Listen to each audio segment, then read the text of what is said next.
highly racist imagery, right? If we think about the crows in Dumbo, if we think about any type of character that was made to make fun of Black folks, I included it in there and performed with it as a backdrop. And it was a really interesting conversation to have with folks about the placement of military recruitment centers in poor and Black areas particularly, right?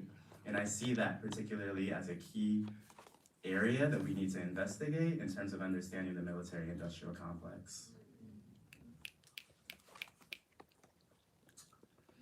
And when we did found Southern Fried Queer Pride, we were able to put together a zine called Kudzu, because it's the vine that took over the South. And it's a collection of short stories, poetry, essays, artwork. You can get it on our website if you want to check it out. It's artists of color from all across the South. Please excuse my middle finger flipping you off. And 2014 was also the year where I started to make the connections between my performance work and my on-the-ground organizing work. So 2014 was also the year that Michael Johnson, a young Black bisexual wrestler in Kansas City, Missouri, was arrested, particularly for HIV criminalization laws, right? And so in this state, they basically said that we're going to throw you in jail if you do not have proof that you communicated to your partner your HIV status. He couldn't prove that. He had had conversations with them. The entire jury was completely racist, held all these biases, right? There's a lot of reporting on it that you can find. But this case really ignited me. It really got me fired up. And so I had to go out into the streets and design some type of way for people to engage in the conversation about HIV criminalization. And so my friends and I put together this bed that you see, and we just walked around the mall with this on our backs, literally, and had people ask us, why are you carrying a mattress with the AIDS ribbon on it?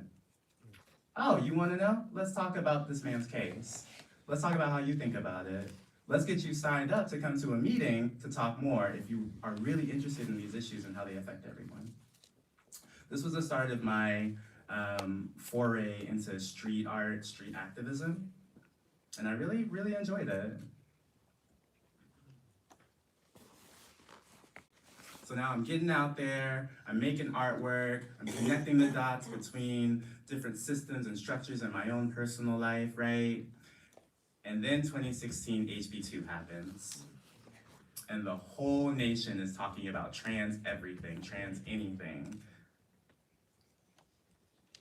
It was a really scary time, I feel like, because there were so many folks talking about us without us, right? Having conversations about the transgenders without censoring our narratives. And so it became apparent to hold action. And this artwork was created from an action that we held outside of the North Carolina Governor's Mansion, where we had been protesting for a good 2 hours before they tried to arrest us. And when they tried to arrest us, I was tired and I wanted to raise the spirits of everyone in the room, everyone in the space. And so I just started voguing. Yeah. I started breaking it down. I started making fun of the cops. Because in those spaces, it's so heightened. The violence is so heightened. The tension is so heightened. You have to cut it. You have to find ways, culturally affirming ways, to cut that tension and to return our power to ourselves.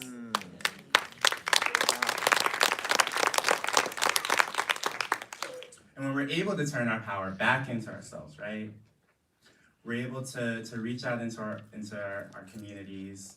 I was able to tour 7 different places all over the South, interviewing 135 trans people across the South on what were priority issues for you, how are you turning power back for yourself.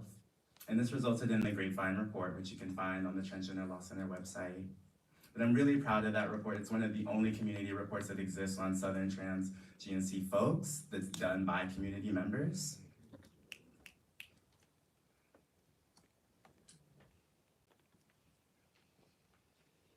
And because of some of the findings in that report, specifically around violence in jails, we were able to start a campaign called the Black Mamas Bailouts, if folks have heard of those.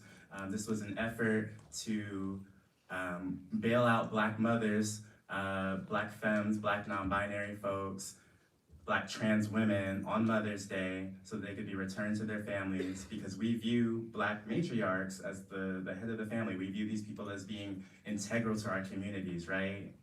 When folks are being attacked, these are the folks who are healing, these are the folks who are providing shelter, these are often the mothers of the ballroom scene who are providing housing, who are providing guidance and leadership.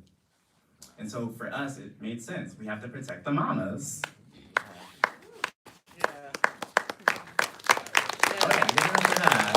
Because the Black Mamas Bailouts have been going for 3-4 years now, bailing out mothers across the country. Because of that win in ATL, we were able to pass bail reform. Because of that bail reform win, we were able to then bring it to the city to say, hey, you have this jail that is being emptied by our efforts. It's no longer useful. Why don't you turn it into a community center? Why don't we actually demolish this and make it useful for the community? Rather than punishing people, let's make solutions. Right?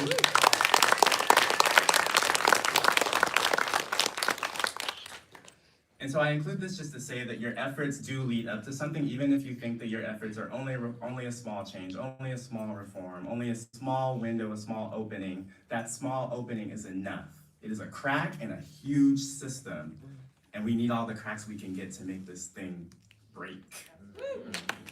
At every point. Right? And so, yeah, some of my current and upcoming work that I'm looking at is the Black Trans Circles. We recently had a group of 30 Black trans women in New Orleans, and they were able to have a conversation with the mayor of New Orleans to bring her to task over the killings of Black trans women in her city, protections for LGBTQ folks in housing and in job-related affairs. And I'm really proud of this because there are very few programs across the country that focus on the leadership development of Black trans women, not treating Black trans women as victims or as clients or as consumers of some medical system, but actually positioning us to be the experts, actually positioning us to be leaders, to be political actors.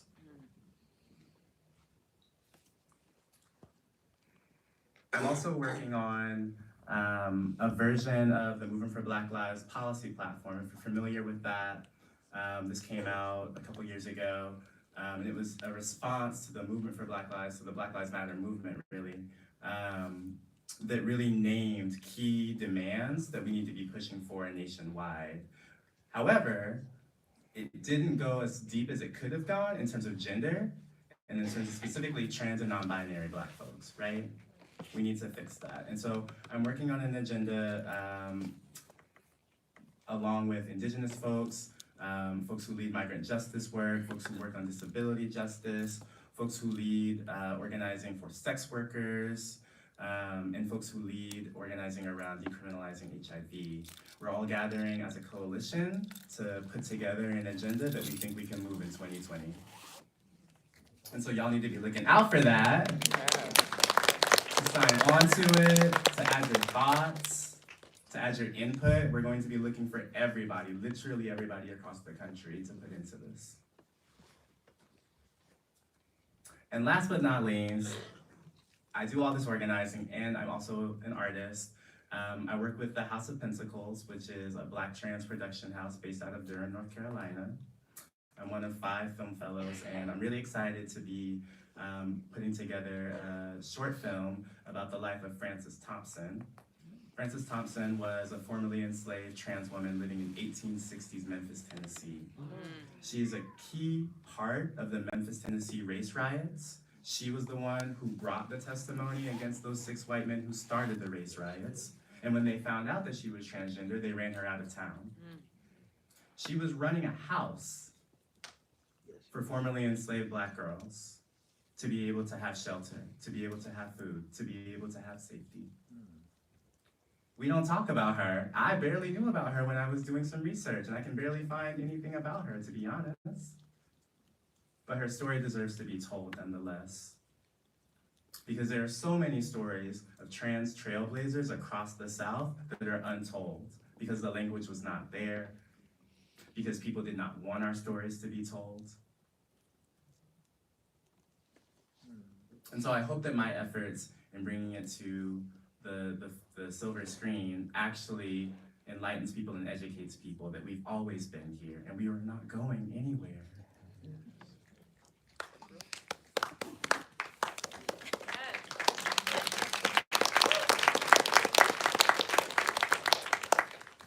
So last, how do we decolonize the narrative? I'm so glad you asked.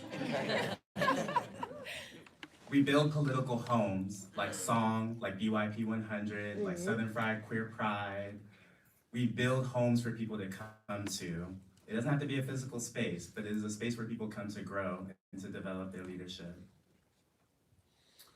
We rely on our cultural heritage. All of us are different, we're all coming from different cultural heritages, but we have to make use of that as a weapon. Because if the forces of white supremacy and patriarchy did not want us to have this, come on, come on, come on. Why are our narratives being shifted? Why are our narratives being co-opted? Why are people taking over our movements and speaking for us? Why are people adopting our culture and then turning around and not paying us? It is because our culture is powerful. It is because the ways that we know how to connect to each other, those are powerful connections that could overturn every single thing that has been built against us. Harness your culture, cultural organizing.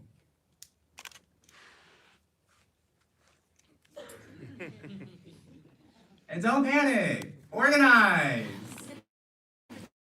You ain't gotta be big fish, I'm a big fish.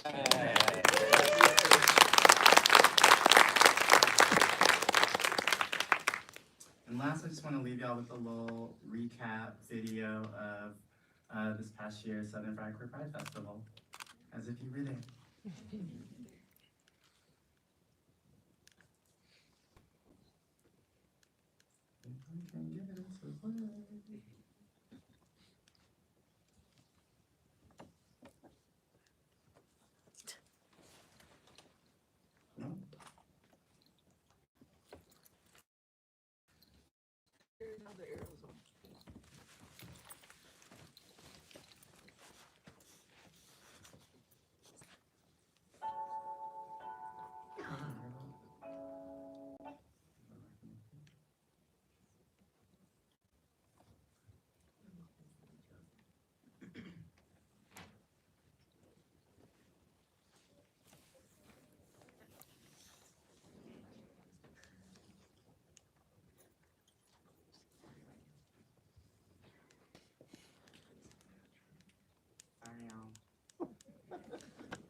This is your review. Did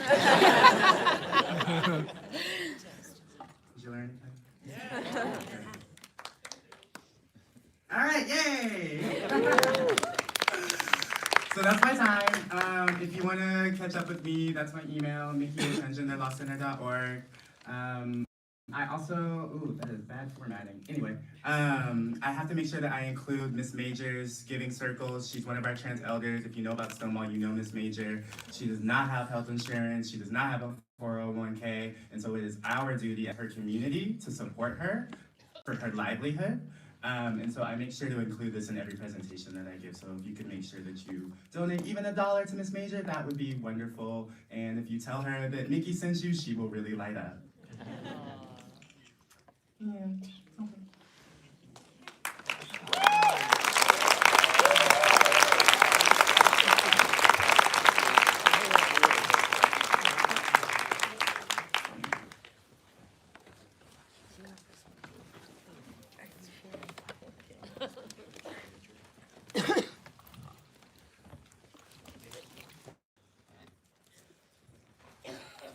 Does anyone have any questions? Yeah.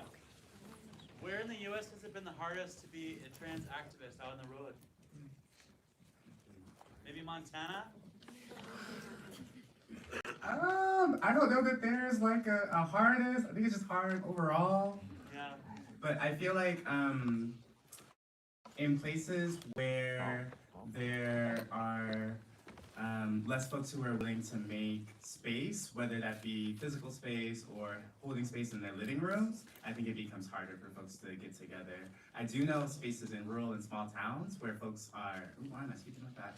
I do know places in rural and small towns, particularly in Mississippi and in North Carolina, where folks are holding like queer bar nights and things like that to be able to be safe and also connected with folks. I hope that answers your question. Okay, thank you. Any more questions?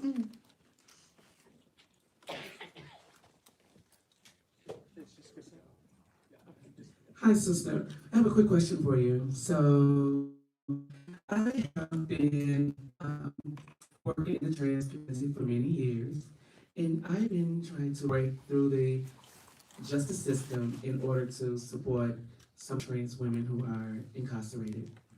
My experience in Memphis, Tennessee, as well as here in Minneapolis, that when I approached the actual building, the jail, and asked for the trans women, they say, we don't have trans here, we only have men and women.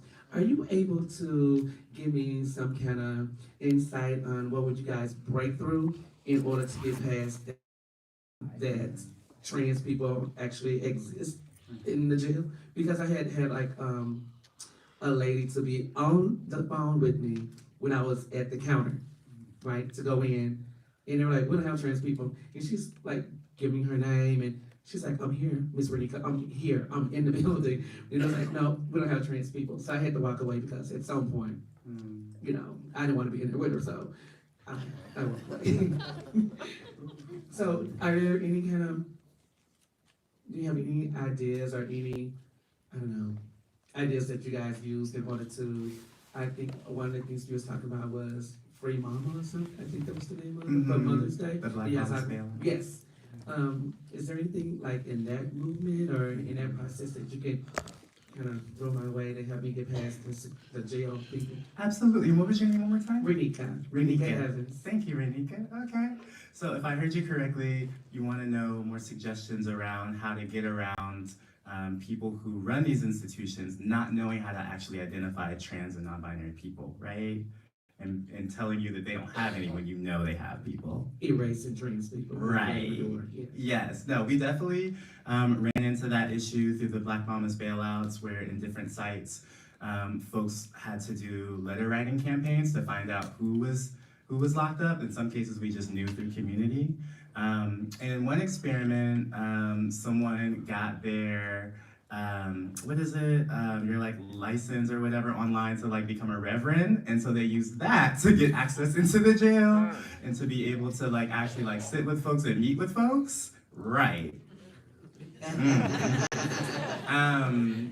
Because I feel like not everybody has access to legal counsel or lawyers to like go stomping in and like, you know. So I feel like there has to be creative ways sometimes. And I think also it helps to be able to do a training with those folks. Like I really hate toting out training police or people who like run prisons and things, but I do think that in those instances, it's really helpful to have people on the inside who actually know who trans people are, right? Who can identify folks and are like, oh, this person came in with a wig.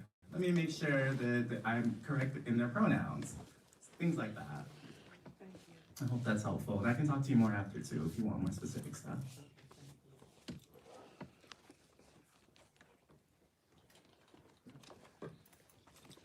I'd like your opinion on a rack shack in Burnsville. I'll email you later. Do you like barbecue? Thank you. I do like barbecue as long as it's vegan. Yeah. She's plant-based. Get Without it. salary. That good skin. Oh, any other questions? How is today different than 50 years from now? How do we make sure we build something that lasts?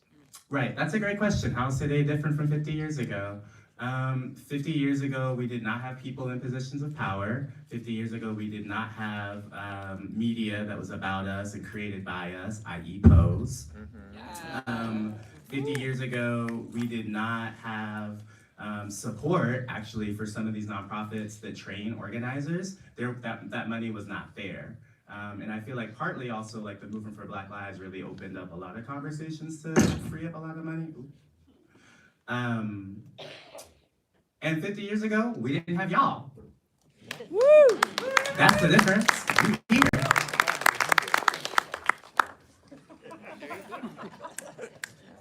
Okay. I think we're out of time, but we can maybe take one more really quick one. Are you a Steven Universe fan though? I'm a huge Steven Universe fan. If you want to talk about the musical with me, we can. I have the soundtrack downloaded. Who's your favorite coworker?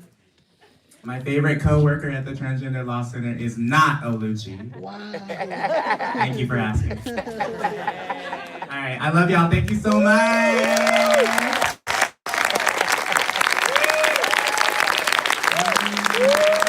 So sweet.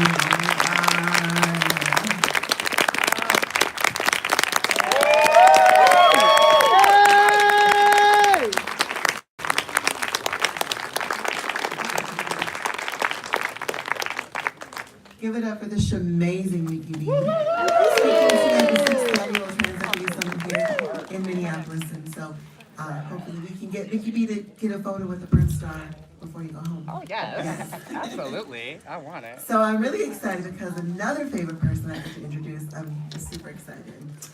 I want to invite to the stage Councilmember Phillipe Cunningham. Phillipe M. Cunningham is the Minneapolis City Council member representing the 4th Ward in North Minneapolis. Woo! He is the first and currently only out trans man of color elected to office in the United States. Prior to being elected and unseating a 50-year family political dynasty in 2017, Councilman Cunningham served former Mayor Betsy Hodges as her senior policy aide for education, racial equity, and LGBTQ rights. He also previously worked with youth as a special education teacher and youth worker for over 10 years. As a policy wonk and fierce community advocate, CM, Cunningham's goals are to break intergenerational cycles of poverty and violence and build community. Wealth with Northsiders already living in the community. His writings have been published in the Guide for White Women Who Teach Black Boys and Millennial Compact with America. Please welcome Councilmember Phillipe Cunningham to the stage.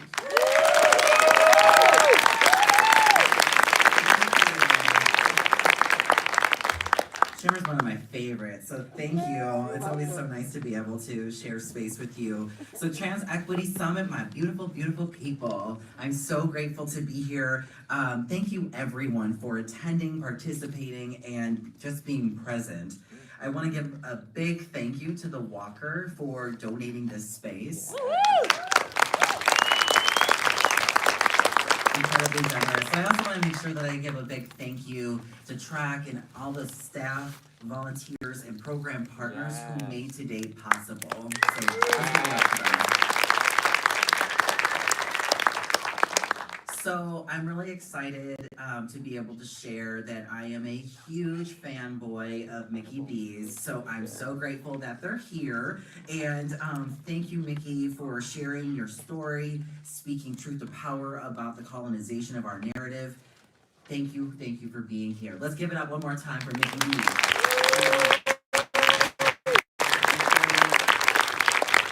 I truly cannot believe that this is already the 6th Trans Equity Summit. We are here together building a really phenomenal legacy. And I just want to share that at the very first Trans Equity Summit, I was an unknown attendee. I went to the breakout session on civic engagement, and I happened to be sitting at a table where there were council policy aides, city council policy aides. And I was like, ooh, y'all do policy work? I would love to learn more about that. I think I want a job doing that.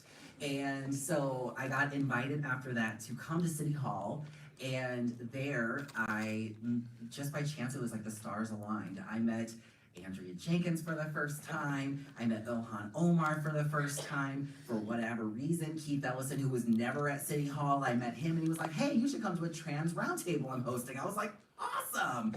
And then I also got introduced to some staff in the mayor's office. From there was when my career really took off, and then I ended up getting a job in the mayor's office. And now I, as was mentioned, am the first out trans man of color ever elected in the United States. So I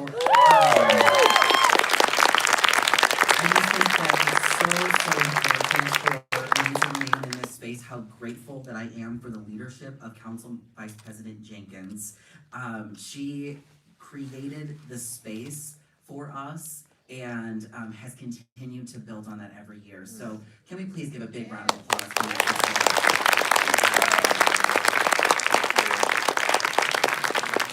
So given that I'm a first, I've always felt that I have a moral obligation to be hyper visible as a trans person. However, my gender is a little bit more complicated than what I put out there for public consumption. So since I'm amongst my people, I will let y'all know my tea. So actually, I am a black transmasculine, gender non-conforming femme. So I get really confused by that, and so I'm like, all right, black trans it is. That's what you mean.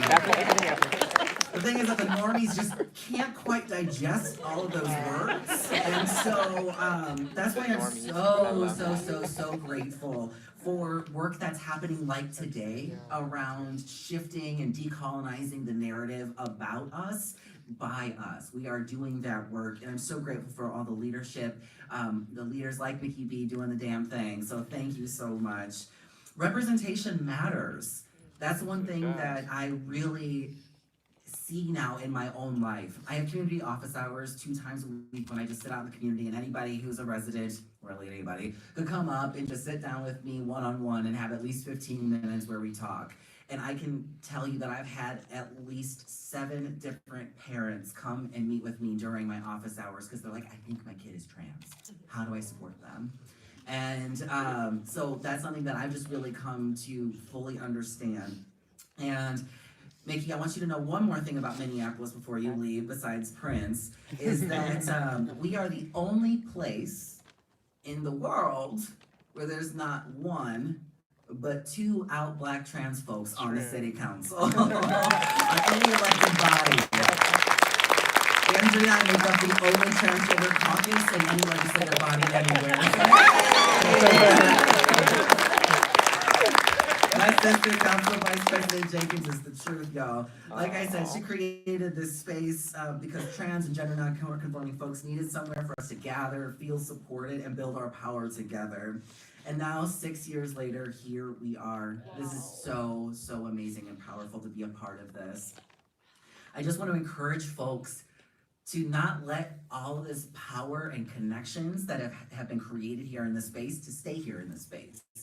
Take it out into the world and continue to carry the experience and the connections that we've made here today. Shifting and decolonizing the narrative is our first step in changing our collective futures. It's important for us to reclaim that and to do the work that we have such amazing examples like in Micky B for us to be able to do. What seems like a small win today will bring an avalanche of change tomorrow. So our call to action from here to going back out into the world is for us to continue pushing forward in more ways together so that we can do this work and do it well. Thank you everyone for being here today, and thank you for giving me that last little few minutes of your time.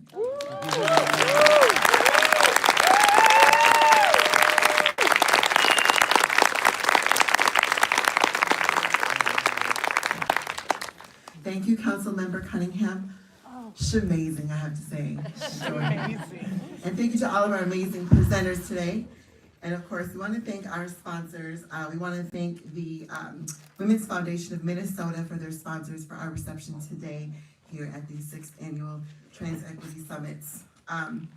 Thank you to all of our amazing presenters, volunteers, and exhibitors today, and of course to all of you for participating in today's summits. There are evaluation forms in your program and at the registration table. Please take a moment to complete one and return it to the registration table, as well as please return in your lanyards when you leave. Your feedback will help us plan a better event each year. And also don't forget, there is a healing justice phase until 5 p.m. out in the Pavilion Garden. After you complete your evaluation form, please join us in the City View Room for a reception, food and beverages, and performances by some of the Twin Cities' most powerful trans and GNC performers. And it has been an honor today. Again, my name is Quinn Villagomez, and you've all been amazingly fabulous. And it's been an honor to be your MC for today's 6th Annual Trans Equity Summit. Have a amazing day.